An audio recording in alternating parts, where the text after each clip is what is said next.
Viva Voz, com Vera Magalhães.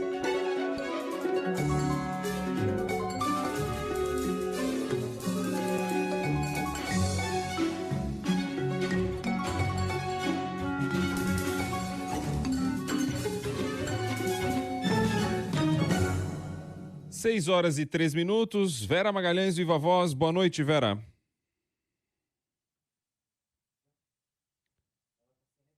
Vera Magalhães, está me ouvindo, Vera Magalhães? Eu fui de uma forma tão enfática, porque a gente testou antes aqui, estava tudo certo. Perdemos a conexão com Vera Magalhães. Vamos reconectar. Vamos fazer a reconexão com Vera Magalhães.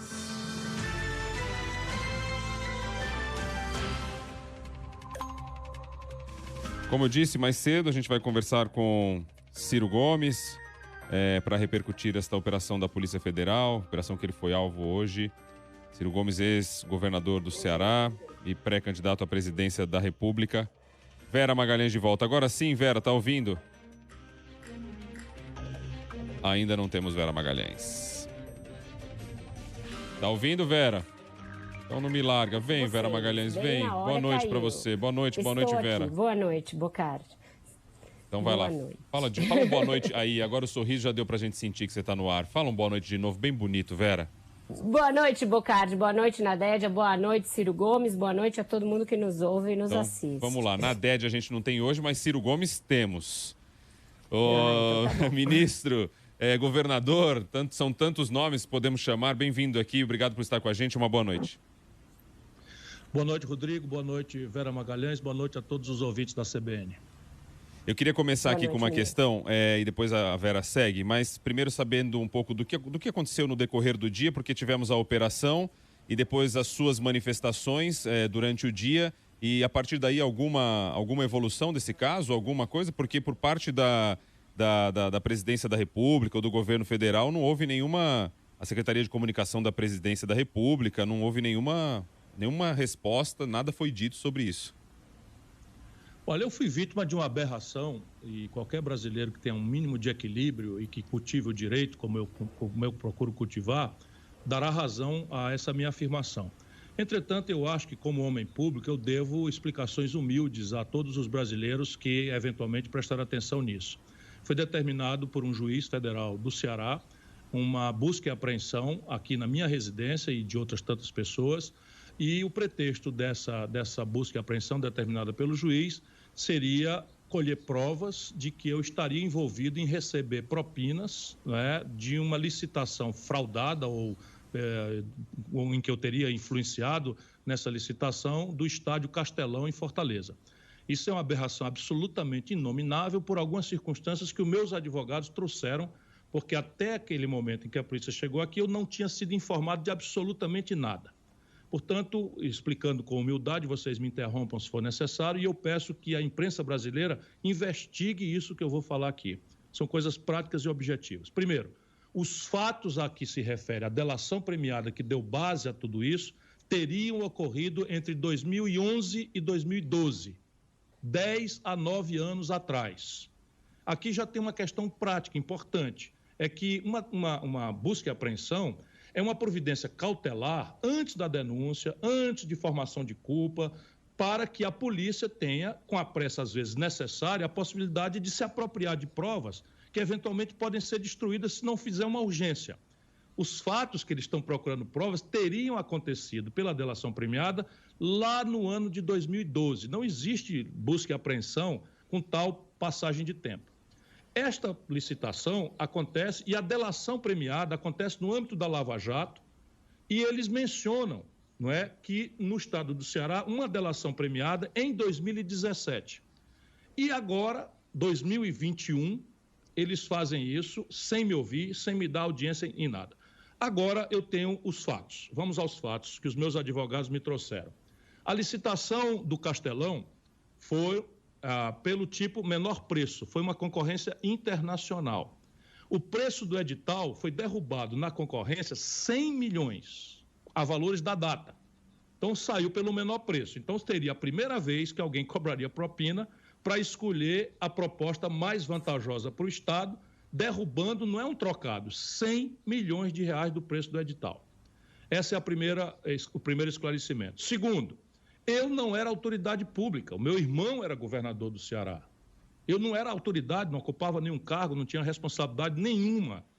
Terceiro, quando nós comparamos o preço do Castelão, obtido por essa concorrência internacional, ele foi o estádio mais barato de todos os estádios construídos no Brasil e, comparativamente com os estádios das Copas do Mundo que aconteceram no planeta Terra de 2002 até aqui, também o Ceará chegou com o menor preço de todos os estádios. Portanto, seria também um indício muito forte de que a concorrência aqui foi séria e correta. Agora, a minha parte, onde é que eu entro nisso? Uma delação premiada que não me cita, em nenhum momento não diz que eu pedi propina ou que eu recebi propina. Nenhum deles diz isso, ao contrário. Os meus advogados me trouxeram agora aqui, os documentos estão comigo aqui, e um deles, o dono da empresa, eu não lembro, mas seria lisonjeiro se eu me lembrasse, disse que me procurou, preocupado em alguma coisa que tirasse ele da concorrência e que eu teria dito a ele, dono da empresa, de que ele ficasse sossegado, que no Ceará as concorrências são ganhas por quem ofereceu o menor preço. Isso é o que está dito na delação premiada. O resto é arbitrariedade. Ministro, o senhor falou mais cedo em estado policial, determinado por Jair Bolsonaro. O ano que vem a gente tem eleições presidenciais e o senhor é um pré-candidato.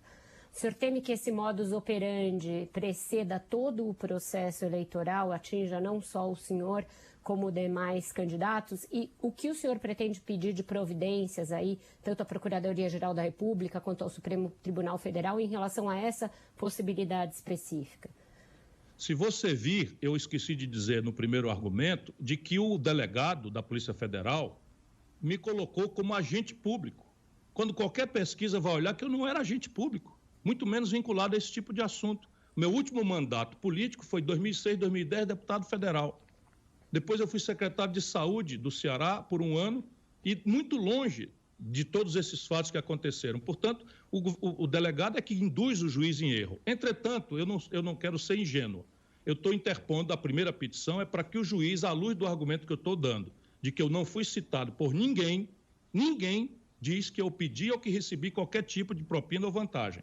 O que justifica uma busca e apreensão escandalosa 10 anos depois, se não um esforço de lesão de imagem, de ferir a minha autoridade moral? Eu que sei que sou uma pessoa agressiva, que vivo denunciando as mazelas do Brasil, inclusive especialmente a corrupção dos outros, eu tenho que dar exemplo.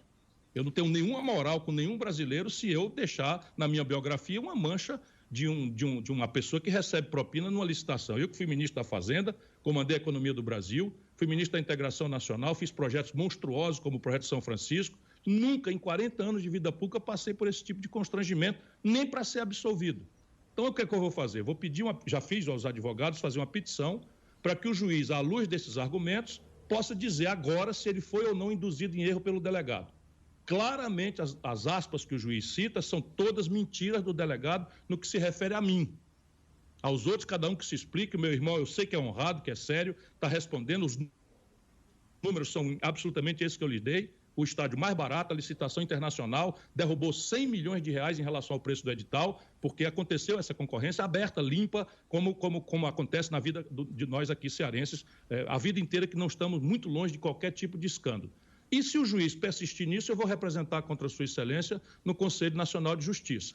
E contra o delegado, vou fazer todas as representações que ele puder responder, tanto pela prevaricação, quanto pelos crimes de calúnia, injúria e difamação com as quais ele faz atrabiliariamente, claramente a serviço do bolsonarismo boçal, que está tentando aparelhar as instituições brasileiras. Ministro, a Vera tentou levar um pouco mais adiante a questão aí da campanha eleitoral, né? Mas eu vou tentar abordar da mesma forma essa questão, para ver se ela é respondida, mas trazendo por um outro ângulo.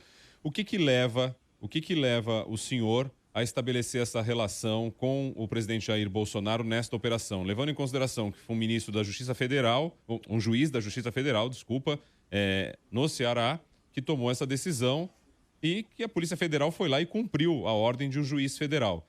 Levando em consideração também que tem o irmão do senhor como um senador da República. Onde que o senhor estabelece uma relação da operação em si com um direcionamento, uma ordem do presidente Jair Bolsonaro? Eles trocaram de delegado nesse assunto, nesses 8 anos, 4 vezes. a maior parte dessas trocas recentemente. A condição mentirosa com que o advogado induz o juiz, ou, se o juiz quisesse explicar, pode ser também conivente, porque, infelizmente, o Bolsonaro está apodrecendo todas as instituições. A Polícia Federal é uma instituição muito séria. Muitos delegados, muita gente da Polícia Federal está me ligando para dizer que é um constrangimento, que é um absurdo, que eles não aceitam, que estão achando uma aberração que aconteceu. Qualquer jurista pode vir em socorro, não de mim. Mas a pergunta é, se faz uma ação cautelar escandalosa contra um homem público 10 anos depois dos fatos alegados, se faz isso, a pergunta é essa que tem que se fazer. Portanto, eu não tenho a menor dúvida, eu não sou ingênuo. O Bolsonaro está fazendo o diabo para aparelhar as instituições, não é para me perseguir, é para proteger os filhos. E agora está virando claramente, se você vir as aspas do delegado, como eu acabei de ver, agora com os meus advogados trouxeram, é um conjunto absurdamente mentiroso, porque nenhum delator me menciona. Quando me menciona, diz que me procurou e que eu disse que quem ganharia eleição com licitação no Ceará é quem oferecesse o menor preço. Ô, ministro, a gente tem visto aí várias suspeitas de irregularidades recaindo sobre a PF, né? Troca de delegados em outros inquéritos que dizem respeito ao Ricardo Salles, que dizem respeito ao filho do presidente, ao blogueiro Orlando Santos e agora isso. O lavajatismo, entre aspas, foi uma das tônicas da eleição de 2018. E depois muita coisa foi revertida pela Justiça. O senhor acha que a gente está vendo surgir um novo movimento com essas características? Eu acho, mas é a seguinte, é a história se repetindo como farsa. Porque a Lava Jato, vamos ter clareza, a Lava Jato tinha uma base de fato verdadeira. Sabe, o Lula deu R$1 bilhão de contrato ao Eunício Oliveira na Petrobras. Isso é verdade. O Gedel Vieira Lima foi pilhado com R$52 milhões em malas no seu apartamento. Isso é fato, é real. O que, entretanto, eu vim avisando há muitos anos, desde 2015, é que o Sérgio Moro espalhou nulidades, fazendo política no processo. E o resultado prático brasileiro está vendo. Quem duvidar, procure no Google eu denunciando isso. Agora se repete como farsa, porque, veja, Vera, a polícia entrou na minha casa às 6 horas da manhã, levou 2 computadores, um tablet e o meu celular onde está a minha agenda. Você acha mesmo que com a ciclagem tecnológica, os meus computadores de hoje têm alguma coisa a ver com algum mal feito que eu tenha feito há 10 anos atrás, que eu não fiz? Você acha razoável eles pegaram e fotografaram o diário particular da minha mulher, que era casada com outra pessoa, na data? Percebe? Se as pessoas não se indignarem com isso, eu vou me indignar. Sabe? E eu, como eu sou limpo, eu vou partir para cima desses canalhas. E o canalha-chefe dessa república chama-se Jair Messias Bolsonaro. Bom, de minha parte, agradeço. Eu Tá peço certo, a vocês, então, ministro. deixa eu só pedir a vocês, por favor, como um democrata, eu suplico a vocês, investiguem se isso é verdade, se a concorrência foi feita internacional pelo menor preço, se o preço que foi alcançado foi 100 milhões abaixo do preço do edital, e se eu era agente público, e se o delator em algum momento menciona nem remotamente que eu teria pedido ou recebido qualquer tipo de propina. Façam isso em homenagem à democracia. Se eu tenho meus defeitos e eu sou uma pessoa mal querida por muita gente, é em proteção da democracia e do Estado de Direito que eu faço esse apelo a vocês que têm o poder de investigar essas coisas. Certamente a imprensa vai fazer isso e a gente já começou trazendo o senhor aqui para falar sobre isso, ministro. Eu agradeço muito, fico comovido com esse gesto, a imprensa inteira está fazendo isso comigo hoje, eu sou muito agradecido por isso. Obrigado, ministro. E até a próxima. E a gente certamente vai acompanhar esses movimentos aí de reação com relação a esses atos injustos, né, no aspecto do ponto de vista de cumprimento de decisão judicial, de buscar provas que não fazem realmente nenhum sentido depois de tanto tempo. Obrigado, uma boa noite. Muito obrigado, boa noite a todos. Até logo.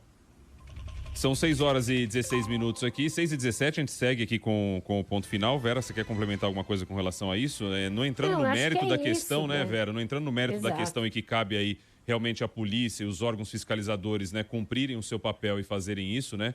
Você tem aí esse gesto, da maneira como ele colocou no final, que é um absurdo. Qualquer pessoa se sentiria violentada com uma operação nesse sentido, né? Você levar um computador por um caso que se investiga há coisa de tantos anos, realmente... Tem um aspecto muito claro de uma das várias coisas que o Ciro Gomes elencou, que é o fato de ter se passado muito tempo. Então, não se justifica uma operação de busca e apreensão. A gente tem tido decisões dos tribunais superiores neste sentido e anulando várias ações similares que não têm esse sentido de contemporaneidade com os fatos, né? Que, portanto, se justificaria uma medida desse tipo, uma medida extrema aí, Bocardi. Então, nesse ponto, ele está em consonância com o que os tribunais superiores têm investigado, uma operação aí bastante estranha, que causou espécie, de fato, na cúpula da PF, que não se sentiu confortável com ela. Então, deverá ter desdobramentos. Nos próximos dias, a gente certamente vai acompanhar aqui. E você naquela sua colocação que ele acabou nem respondendo, mas é isso, né? Se for seguir nessa linha, não é o caminho considerado, né? Não é o caminho adequado, não é o caminho esperado para que a gente tenha um processo eleitoral razoável, né? Digamos assim, nesse contexto. Exatamente. Claro que também, deixando aqui, ele não tem prova nenhuma, na pergunta que eu fiz também, prova nenhuma que estabeleça uma relação entre a ação de hoje, a operação de hoje e o presidente Jair Bolsonaro. Tem suposição, mas é claro, tudo isso merece ter um olhar atento, porque se hoje foi com ele, quem garante que amanhã não pode ser com outro candidato também, né, Vera? Exatamente, Bocardi, falou tudo. 6h18, a gente tem que falar que mais. Tem hoje dia histórico para Geraldo Alckmin. Oi? Dia animado hoje, cheio de notícia. Nossa, tá fervendo. Geraldo Alckmin, depois de 33 anos, é isso, né? 33,5, segundo a nota dele, Bocardi. 33,5. Me lembrou aquele filme, Corra que a Polícia Vem Aí, 33 1/3. Isso. Mas 33 anos e meio de filiação ao PSDB. Ele sempre fala que ele é uma das primeiras fichas abonadas no PSDB, acho que a 7ª, se eu não me engano. E agora deixa o partido, diz que nos próximos dias vai anunciar o seu destino político, mas já é um passo a mais dado pelo Geraldo Alckmin nessa conversa entre ele e o PT para ele ser vice do ex-presidente Lula. Essa conversa tem avançado, começou como uma tentativa ali, se colou, muito da parte do Fernando Haddad, do Márcio França, Fernando Haddad PT, Márcio França PSB, mas a coisa agradou os dois lados. O Lula tem dito a senadores, inclusive, eu conversei hoje com um senador do PT que viajou recentemente com o Lula, e ele me disse, olha, o Lula fala abertamente que ele acha que é uma boa para ele, e se ele realmente pensar assim, ele vai convencer o resto do PT. E aí me falou até uma frase que o Lula teria dito para ele, olha, vai ter manifesto de uma ou duas tendências do PT contrárias, mas depois a gente vai conseguir aprovar.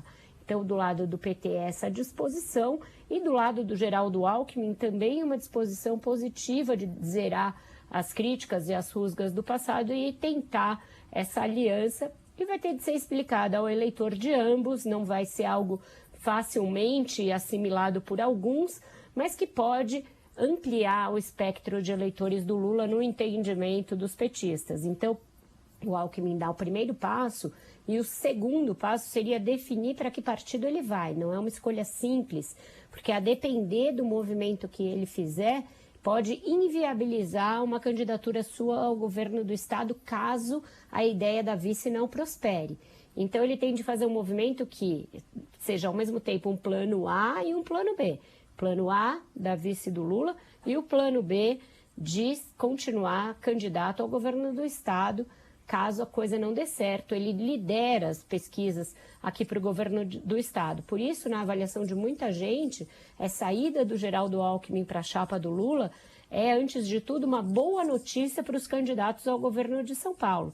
E aí não só Fernando Haddad, mas também o candidato tucano, Rodrigo Garcia, porque Alckmin tira muitos votos do Rodrigo Garcia, que é um tucano novo, pouco conhecido e que ainda sofre com uma associação com o João Dória, que no momento não cresce nas pesquisas. Então, a saída do Alckmin abre uma avenida aí para o Rodrigo Garcia também crescer nesse eleitorado, que é um eleitorado conservador, um eleitorado tucano, principalmente no interior de São Paulo.